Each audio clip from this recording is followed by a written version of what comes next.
ஆண்டவராக இயேசு கிறிஸ்துவின் கிருபையுள்ள நாமத்திலே உங்கள் அனைவருக்கும் அன்பின் நல்வாழ்த்துக்கள் கூறி இன்றைய தியானத்திற்கு உங்களை தயவுடன் அழைக்கிறோம். இன்றைய தியான பகுதி 23ஆம் சங்கீதம், தியான வசனம் 5ஆம் வசனம். 23ஆம் சங்கீதம் 5ஆம் வசனம்.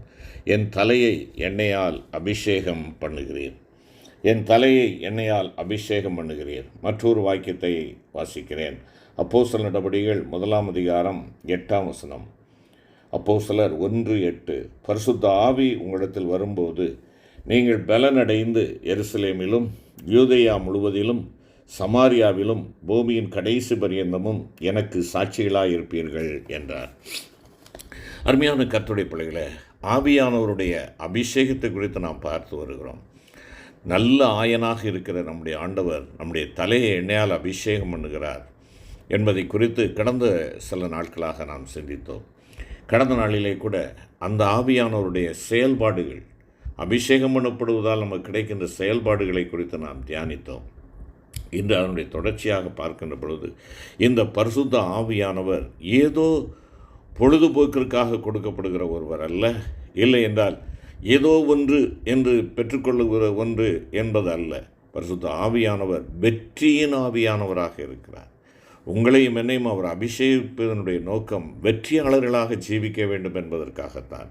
ஆம் பிரியமான கர்த்தருடைய பிள்ளைகளே, பரிசுத்த ஆவி உங்கள் மேல் வந்த பின்பு நீங்கள் வல்லமையை பெற்றுக்கொள்வீர்கள் என்பதுதான் இந்த அப்போஸ்தலர் 1ஆம் அதிகாரம் 8ஆம் வசனத்தினுடைய ஆங்கில மொழியாக்கமாக இருக்கிறது.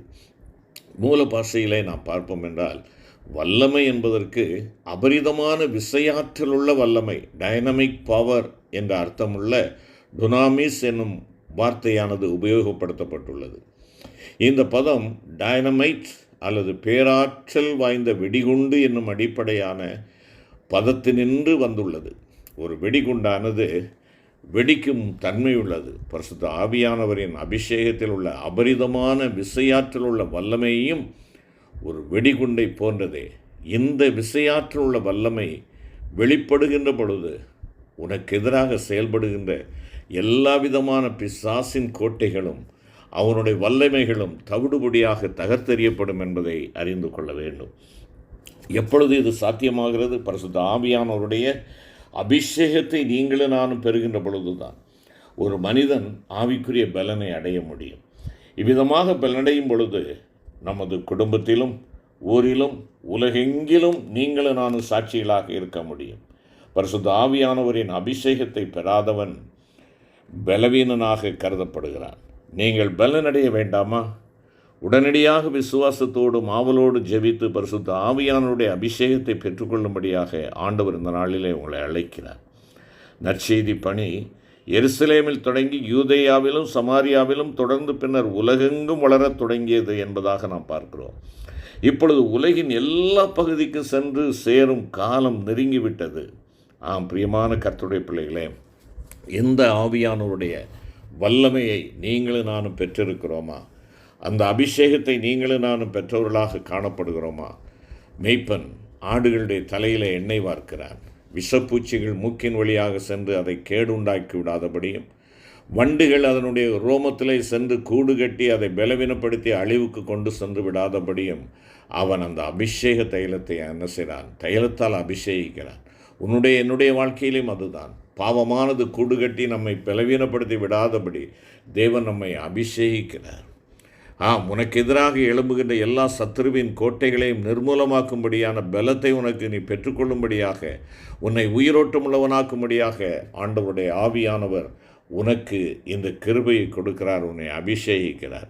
அது நிமித்தமாய் பிசாசனுடைய சத்துருவனுடைய கோட்டைகள் அனைத்தும் அது ஒன்றுமில்லாமல் தகர்த்தெறியப்படும் என்பதை நீங்களும் நான் உணர்ந்து கொள்ள வேண்டும்.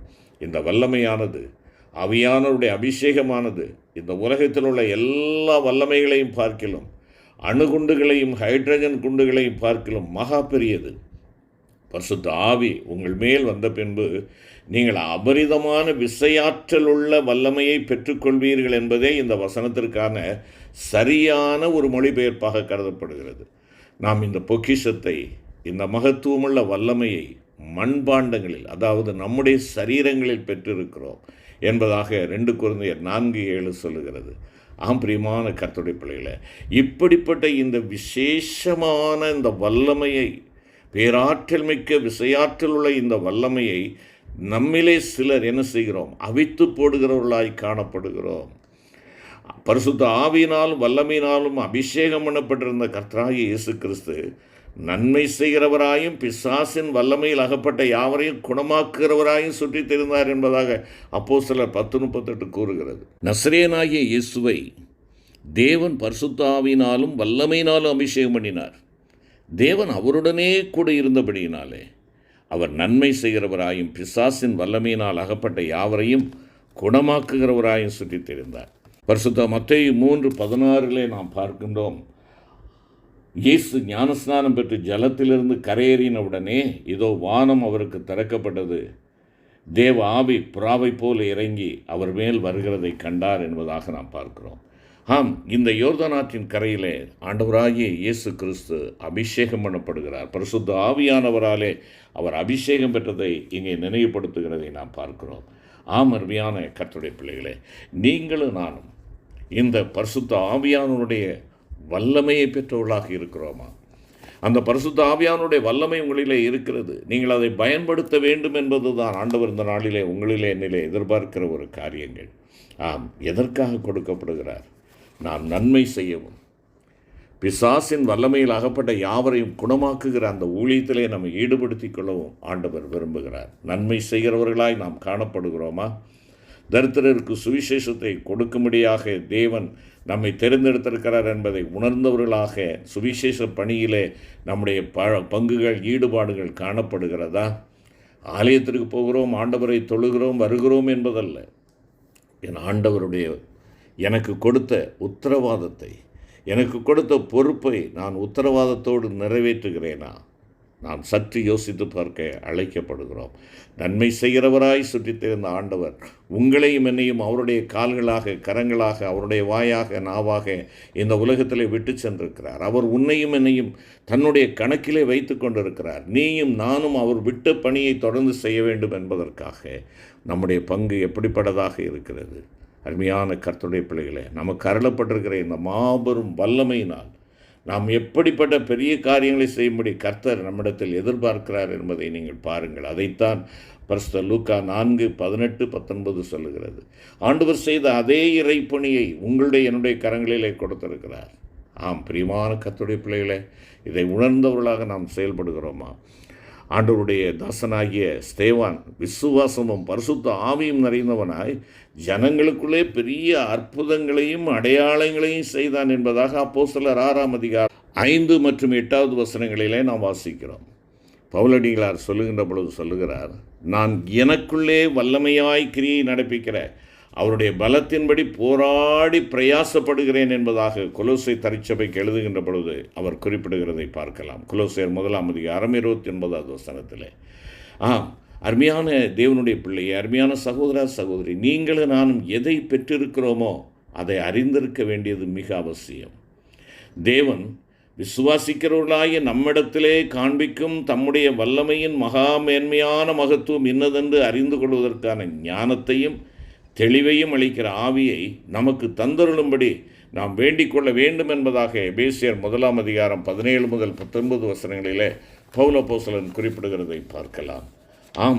எனக்கு அன்பான தேவனுடைய பிள்ளையே, பழைய ஏற்பாட்டு காலத்தில் குறிப்பிட்ட சில தேவ மனிதர்கள் குறிப்பிட்ட சில ஊழியங்களை நிறைவேற்றுவதற்கு வேண்டிய சந்தர்ப்பங்களில் மாத்திரம் கர்த்தருடைய பரிசுத்த ஆவியானவர் அவர்கள் மேல் இறங்கினார், அவர்களுக்கு ஊற்றப்பட்டார். அந்த பணி நிறைவேற்ற பின்பு பரிசுத்த ஆவியானவர் அங்கிருந்து கடந்து செல்லுகிறார். பரிசுத்த ஆவியானவர் அவர்கள் மேல் நிரந்தரமாக தங்கியிராத அந்த காலத்திலிருந்து ஒரு அனுபவத்தை குறித்தே தீர்க்கதரிசியாகிய மீகா சொல்லுகிறான், நான் கர்த்தருடைய ஆவி அருளிய பலத்தினாலும் பராக்கிரமத்தினாலும் நிரப்பப்பட்டிருக்கிறேன் என்பதாக 3:8 வசனத்திலே நாம் வாசிக்கிறோம். அப்படி இருக்கின்ற பொழுது புதிய ஏற்பாட்டில் பரிசுத்த ஆவியின் அபிஷேகம் பெற்ற ஒவ்வொரு தேவ பிள்ளையும் பரிசுத்த ஆவியானவர் நிரந்தரமாக தங்கியிருப்பதால் அந்த அபிஷேகம் அதை பார்க்கிலும் எவ்வளவு அதிக விசேஷித்ததாக இருக்க வேண்டும். பரிசுத்த ஆவியானவரிடத்திலிருந்து நாம் பெற்றுக்கொள்ளக்கூடிய அபரிதமான ஒரு வல்லமையும் அபிஷேகமும் உண்டு. அதைத்தான் அப்போஸ்தலர் 1:8 நாம் பார்க்கிறோம். பரிசுத்த ஆவி உங்களிடத்தில் வரும்போது நீங்கள் பலனடைந்து எனக்கு சாட்சிகளாய் இருப்பீர்கள். அது கிரேக்க மொழியாக்கத்தில் பார்ப்போம் என்றால், பரிசுத்த ஆவி உங்களிடத்தில் வரும்போது நீங்கள் பலனடைந்து எனக்கு இரத்த சாட்சிகளாயிருப்பீர்கள். எனக்கு இரத்த சாட்சிகளாயிருப்பீர்கள். அருமையான கர்த்தருடைய பிள்ளைகளே, அபிஷேகமானது கிறிஸ்துவுக்காக இரத்த சாட்சிகளாவதற்கும் நமக்கு வல்லமையை கொடுக்கக்கூடியதாக இருக்கிறது. நீங்களும் நானும் ஆண்டவருக்கு சாட்சியாய் நிற்கிறோமா? ஒரு துன்பம் துயரங்கள் வருகின்ற பொழுது, வேதனைகள் பெருகின்ற பொழுது, மக்களால் கைவிடப்படுகின்ற நிலை வருகின்ற பொழுது நம்முடைய சாட்சி எப்படிப்பட்டதாக இருக்கிறது? நமக்கு விரோதமாக வெள்ளம் போல் சத்துரு புறப்பட்டு வருகின்ற பொழுது நம்முடைய சாட்சி எப்படிப்பட்டதாக இருக்கிறது? செபிப்போம். கிருபை நிறைந்த ஆண்டவரே, எங்களை ராஜாக்களாக, ஆசாரியர்களாக, உமக்கு சொந்த ஜனங்களாக நீர் அபிஷேகித்திருக்கிறீர். ஸ்தோத்திரம் ஆண்டவரே. பரிசுத்த ஆவியானுடைய வல்லமை எங்களுக்கு கொடுத்திருக்கிறீர். நாங்கள் வெற்றி வாழ்வு வாழ வேண்டும்.